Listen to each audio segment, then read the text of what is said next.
Hello welcome. இன்றைக்கி எந்த படம் ரிவ்யூ பார்க்க போகிறேன்னா, இங்கே நான் தான் கிங்கு. சந்தானம் வந்துட்டு மேட்ரிமோனியில் ஒர்க் பண்ணியிருப்பார். அவர் கல்யாணம் பண்ணிக்கணுன்ட்டு ஆசை இருக்கும். ஏன்னா கல்யாணம் பண்ண வயசு வந்துச்சு அவருக்கு. வீடு கட்டிட்டு செட்டில் ஆகிடணுன்ட்டு அவருக்கு ஒரு ஆசை இருக்கும். அம்மா அப்படியே ஒரு லோன் எடுத்துடுவார் வீடு கட்டுறதுக்கு.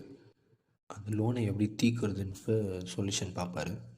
ஸோ பணக்கார பொண்ணை கல்யாணம் பண்ணிங்கன்னா அந்த லோனை வந்துட்டு 25 லட்சம் வந்து கிளியர் பண்ணிடலாம். அவங்ககிட்ட காசு வாங்கி வரதட்சணை காசு வாங்கி கிளியர் பண்ணிடலான்ட்டு யோசிக்குவார். அப்படி பண்ணால் அந்த ப்ராப்ளம்லாம் சால்வ் ஆகிடும்ன்ட்டு பார்ப்பாரு. சந்தானம் வந்துட்டு ஒரு ஜமீன் பொண்ணை கல்யாணம் பண்ணிக்குவார். அப்புறமா அந்த வரதட்சணை 25 லட்சம் அவருக்கு வந்துச்சா இல்லையா, அந்த லோனை ரீபே பண்ணாரா இல்லையான்னு தான் இந்த படத்தோட கதை. இந்த படத்தோட கேஸ்டிங் பார்த்திங்கன்னா நல்லா பண்ணியிருக்காங்க. இந்த படத்தோட சினிமாட்டோகிராஃபி பார்த்திங்கன்னா ரொம்ப நல்லா பண்ணியிருக்கிறாங்க. படத்தில் மெயின் காமெடியை ஒர்க் அவுட் ஆகலை. சந்தானம் படம் காமெடி இல்லாததெல்லாம் சில படம் இருக்குது, அதுவும் இந்த லிஸ்ட்டில் சேரும். காமெடின்ட்டு ஏதோ ட்ரை பண்ணுறாங்கன்னா அது காமெடியாகவே இல்லை. ஸோ இந்த படத்தில் காமெடியெல்லாம் அவ்வளோ நல்லா இல்லை.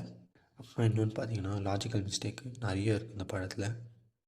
அட்லீஸ்ட் காமெடி ஒர்க் அவுட் ஆகிருந்தால் லாஜிக்கெல்லாம் பார்த்துருக்க வேண்டிய தேவையில்லை. ஆனால் காமெடியும் இல்லை, லாஜிக் மிஸ்டேக் வேறு இருக்குது. ஸோ நிறைய தெரியுது அந்த மாதிரி.